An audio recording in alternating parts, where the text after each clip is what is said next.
Atëherë Mirëdita, jemi në episodin e radhës të kanalit YouTube Gavri Talk Business and Philosophy, mbështetur kësaj radhe nga programi italo-shqiptar për zhvillimin e ndërmarrjeve të vogla dhe të mesme.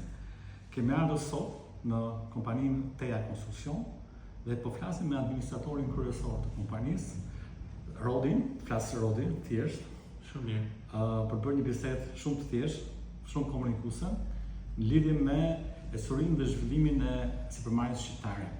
Rodi është një nga klientët më të mirë të programit italo-shqiptar, është një klient i suksesshëm, është një rast i suksesshëm i programit italo-shqiptar, dhe në këtë bisedë duam të shikojmë se si ka bashkëpunuar realisht ky program me një sipërmarrje të guximshme në fushën e industrisë për punimet metaleve dhe të aluminit.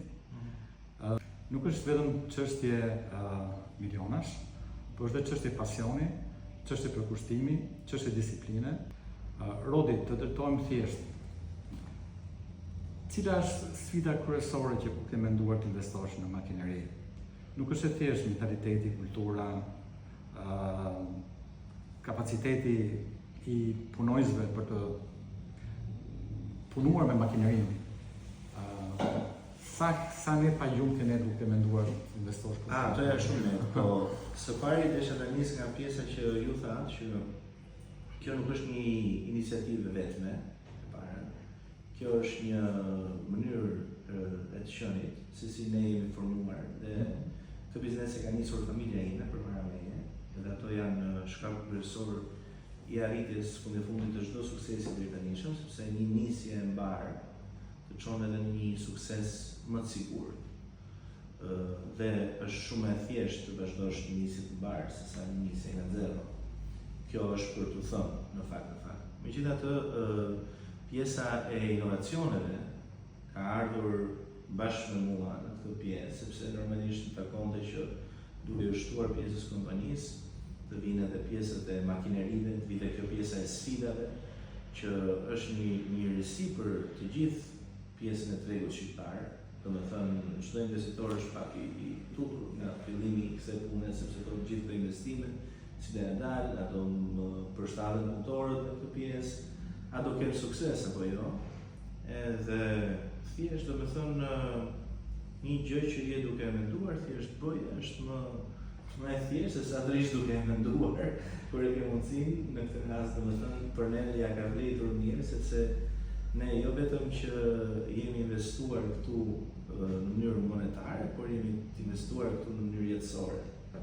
Dhe si që thash, do me thënë, jo vetëm unë, por dhe familja ime është pjesë e kësaj pune të pandërprerë, do me thënë, ditës dhe çdo herë më shumë ne përpiqemi që të sillim errësira dhe inovacione në tregun tonë përmes teknologjive që pjesa tjetër e Europës ose bota i ka. Kjo është e rëndësishme sepse ti ke menduar të marrësh një makineri të re, e cila shumëfishon produktivitetin, pavarësisht se mund të jetë me një kosto më të lartë. Dhe kur vim në krahasfueshmërinë e cost-benefitit, ti do ke shikuar patjetër që një lehë financiare është nuk është një vështirësi financiare, por është një ndihmë financiare. Pra është një karburant që të ndihmon që ti të arrijsh një plan më të lartë produktiviteti. E ke menduar në këtë prizëm? Pak a shumë është kjo. Ne kemi menduar realisht që të krijojmë environmentin ku investitorë të ndryshëm të qasen tek ne dhe të gjenden të qetë dhe të sigurt. Po.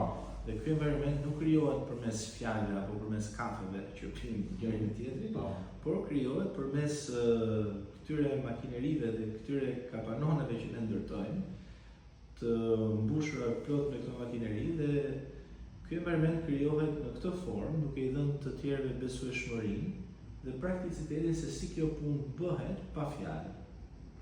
Dhe bëhet në një mënyrë të saktë, të sigurt, në cilësi dhe në kohë. Investimi në makineri është për këtë qasje, është se si dikush duhet që të qartësoj pozicionin e vet në treg për cilësinë që ofron, për afate të caktuara të lëvërimit të materialit. Pra lead time është kryesor tek ne, pa humbur pjesën e cilësisë. Dhe këtë e bëjmë përmes këtyre makinerive që kemi. Nëse të vjen një klient blerës dhe të thotë shikon se produktin tonë unë e gjejmë 20% më lirë në një kompani tjetër. Ti natyrisht me cilësinë tënde do të tregosh atij ose standardin e certifikimit ose derë si do veprojmë me këtë klient? Kryesisht ne nuk jemi shumë mirë negociatorë në çmime, sepse fokusi jon kryesor është tek cilësia. Edhe kohën më të madhe e humbim jo duke bërë llogari, por duke zhvilluar produkte. Dhe ai klient i cili nuk qaset ndaj zhvillimit të produkteve tona, sigurisht mbase nuk qaset edhe ndaj çmimeve, por edhe mbase nuk është dhe klienti jon. Sot për sot tregu ka shumë klient të ndryshëm, dhe ne jemi fokusuar te klientët që i përshtaten mentalitetit tonë dhe që dhe ata do të bëjnë diçka më shumë dhe më mirë, se sa që është gjëja standarde në treg. Shumë e drejtë, po kur mendon dhe për konkurrencën globale, për shumë mendon që firma nga Greqia, Turqia apo Gjermania që kanë ekonomi të shkallës, do ta mund të prodhojnë me çmime më të lira. Cili është avantazhi konkurrues që ti arrin ta mposhësh këtë konkurrencë globale? Pra, është shpejtësia shqiptare, është saktësia e përgjigjes nga klientët të ndryshëm? Qëtërisht do shikoni që edhe një kompani gjermane mund të jetë edhe më lirë se ne ndonjëherë. Pra ata mundësinë e kanë dhe evoluojnë që marrin. Po çështja është që fleksibiliteti që ne krijojmë përmes mënyrës së të punuarit, alla shqiptarë që është një avantazh që ne përpiqemi ta kthejmë sigurisht në avantazhin tonë. Pra, nuk është çdo herë keq të punosh siç punojmë ne. Ndonjëherë është edhe mirë, sepse ne mund të jemi fleksibël dhe mund të përshtatemi një kompanie në kushte shumë të shpejta. Ndryshe me një gjigant gjerman që do një muaj që të marrë vesh se si do nisi kjo punë, ne mund të kemi hyrë në terma të tjerë të zhvillimit të punës. Kështu që kjo për projektet vogla na bën më fleksibël dhe më të shpejtë. Sigurisht që çdo gjë do kohën e vet, edhe pjesa e programimit edhe pjesa e të qenit protokolluar në punë është një gjë vetë që të zbatuar nga EGZ-ja. Po këtu ne mund të quajmë kompanitë shqiptare disi më fleksible dhe më të qasshme ndaj atyre europiane dhe më avantazhoze. Pra, shtuar këtu taksimin që ne kemi si vend, që është shumë i avantazhuar se sa vendet tjera të Europës. Edhe fuqisë punëtore në kosto reale, po edhe pjesës së fleksibilitetit, nëse kjo punë bëhet me makineri gjermane, atëherë besoj që është më mirë të bëhet se sa Gjermania. Duke bërë makineri italiane. Ose edhe makineri italiane, patjetër, shumë mirë. Po mirë, okay, nëse do të pyes, çfarë mesazhi ke për të rinë që pinë kafe në blok dhe që thonë, po ka punë, s'ka punë, çfarë duhet bëjmë të rinë në Shqipëri apo të ikim? Si është mesazhi jot një djalë i ri me shumë pasion që ka investuar në teknologji, një biznes jo të lehtë, jo të vështirë? Pini kafe derisa t'ju dalin lekët për kafe, pastaj shkon në punë. Pra, kush e ka mundësinë për të qenë parazit një ditë dhe të parazitojë, po nga shembull jo privat. Çështja është shiko, puna është pasion. Edhe nëse nuk e ke, nuk e bën. Pra, nëse dikush ka pasion pi kafe, bujrum, po nuk do shkoj shumë larg në jetë. Po nëse dikush ka pasione të tjera në jetë, sikur mund të jetë një sportist që ka pasion sportin apo kush e ka nxjerrë pasionin tonë? Benefice financiare, kanë qenë shkaku për dënës, po familja sigurisht, domethënë pasionet janë të brendshme dhe bëjnë shaka. Edhe edukimi jot besoj sepse edukimi po familja është shtysë e madhe sepse thash, unë ndjek një biznes të krijuar nga familja ime.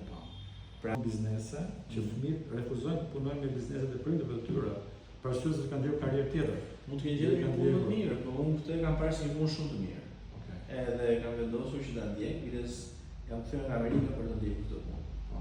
Dhe kur mendon që gjithë ky treg, ndoshta ndonjëherë mund të ketë edhe krizë tregu, kriza e kompanive të ndërtimit. Ne mendon këtë gjë mund të ndodhë?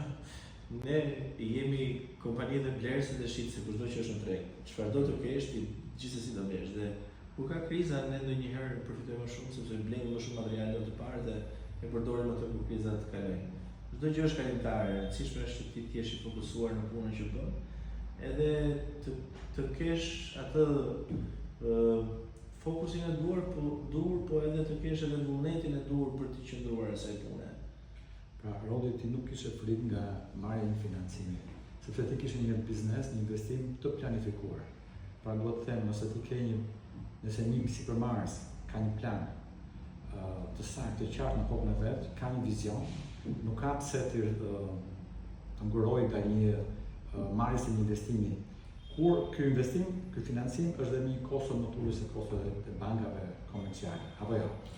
Bëni sa më shumë investime të mundeni në pjesën e inovacionit, sigurisht në pjesën e teknologjisë, në pjesën e prodhimit, sepse nuk janë përgjithësi investime. Kemi bërë digitalizim. Kemi një program, kemi edhe aplikuar për një fond qeveritar në këtë pjesë. Po, shumë mirë, shpresoj të realizohet. Kemi hep masën, po që jemi e vetmja kompani shqiptare momentalisht që kemi digitalizuar punëtorim. Shumë bukur. Pra çdo punëtor i yni sot funksionon si një makineri, ose më saktë jep data sikur na jep një makineri aty poshtë në prodhim. Dhe këto data ne i marrim dhe i përpunojmë në një formë të caktuar dhe kështu ne dimë me saktësi gjithçka çka bëjmë, jo vetëm punëtorët tanë, por çka bën e tërë kompania jonë në tërësi përmes punëtorëve tanë dhe dimë shumë gjëra realisht dhe këtë datën e shfrytëzojmë sot për sot për të marrë një feedback, dhe për të dhënë neve më pas ato mesazhe që do të dhënë ke punëtori dhe ke puna. Te si përfaqësuesi një programi qeveritar që është mbështetur nga qeveria. Po do të pyesja direkt dhe pa emocione. Çfarë do të kërkojë më shumë nga programet qeveritare, nga ndihmat shtetërore, nga institucionet e tjera, që të shërbenin biznesit tonë, të mundonin të kishe një bashkëpunim më të mirë, më efikas. Pra, në lidhje me financimin më përpara ka qenë TVSH nuk paguante për këtë makineri, sot paguhet, për shembull nëse mund të kalojmë prapë në atë sistem financiar dhe është kthyer pagesa e TVSH-s. Po për të tjera nuk e di, domethënë biznesi është privat, edhe duhet të shohë vetë rrugët e veta për t'i dalë. Jo, flasë për që është një industri e sofistikuar dhe që interesi i qeverisë është që të ketë sa më shumë investime në industri. Promovimet duhet jenë që ke shkollat për pjesën e punëtorisë. Pra, ne duhet kemi disa shkolla të caktuara për pjesën e profilizimit të punëtorëve, të cilat të promovohen edhe më shumë. Do të pyes direkt, je për një investim shtetëror në shkolla profesionale apo një investim tek kompanitë private që të investosh ti tek punëtoria? Pra, fondi shkon në dy drejtime të ndryshme, po besoj që ke pjesa e shkollimit, një kompani do të menaxhonte më mirë fondet e veta se sa pjesa e qeverisë. Por mbase qeveria mund të ketë plane më afatgjata, dhe kështu që shpresoj që të ketë fokus më të mirë zhvilluar se sa një kompani për të arritur këtë pjesë të segmentit tregut që është mungesën. Shikon, ne për të arritur tregun e Bashkët Evropian, single market, duhet të rrisim produktivitetin e punës. Produktiviteti është një indikator shumë i rëndësishëm për të arritur edhe rritjen e mirëqenies së njerëzve. Tani, për të rritur produktivitetin, duhet të rrisim edhe normën e pajisjes së një punëtori me makineri dhe teknologji, sepse teknologjia rrit produktivitetin. Nëse ne kemi 25-30% të makinerive për punonjës të mesatarës europiane, pra jemi dhe 3 herë më pak se sa norma mesatare europiane e makinerisë për punëtor. Çfarë mendon se duhet bërë më shumë në këtë drejtim? Thash, për mendimin tim fillon që ke shkollimi i fuqisë punëtore dhe nuk mbetton vetëm aty, vazhdon tek klasat e caktuara gjithmonë në këto sektor, në pjesën e industrializimit, për shembull menaxher të ndryshëm të sektorit. Çdo gjë tjetër që ka lidhje me formimin e njerëzve, sepse nëse ne nuk kemi një formim të caktuar të njerëzve, është shumë vështirë më pas që të gjendesh në një treg i cili për formim njerëzish ke parasysh kulturën specifike teknike apo kulturën përgjithshme të bërë biznes, të marrëdhënieve, të komunikimit. Para është kulturë specifike teknike për ato shkolla të cilat janë teknike. Ato do të zhvillohen shumë në vendin tonë, të cilin ka mungesë besoj, dhe duhet kemi incentiva të caktuara. Mbase do të paguhen studentët për të ndjekur këto klase derisa të fillojnë punë. Dhe mund të ketë shumë kompani të interesuar më pas që të shkojnë dhe të marrin edhe trainees, njerëz që janë në klasat e duhura. Ndërkohë, sigurisht që edhe sektori im ka nevojë për furnizim. Pra, edhe ne si palë menaxhuese e kompanive, kemi nevojë për forume të ndryshme, të cilat të gjendemi bashkërisht dhe të hedhim një ide se nga njëri tjetri mund të mësojmë pak më shumë se sa nga vetja jonë. Informacioni të pafundme. Dhe më tepër konkurenca nuk është ekzistente në momentin që ti tjetrin e shikon si koleg dhe këtu tregu është sa është, por besoj që secila nga kompanitë ka pjesën e saj. Dhe sigurisht duke u hapur edhe me pjesën e Europës, tani do kemi dhe tregu më të madh, kështu që është më mirë që të formohemi si një entitet total sesa të jemi kompani të ndara.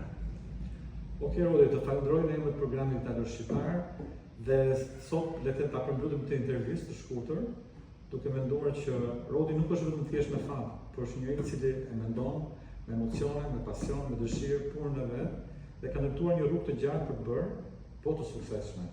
Të falenderojmë për bashkëpunimin dhe do jemi përsëri bashkë në episode të tjera. Falenderoj.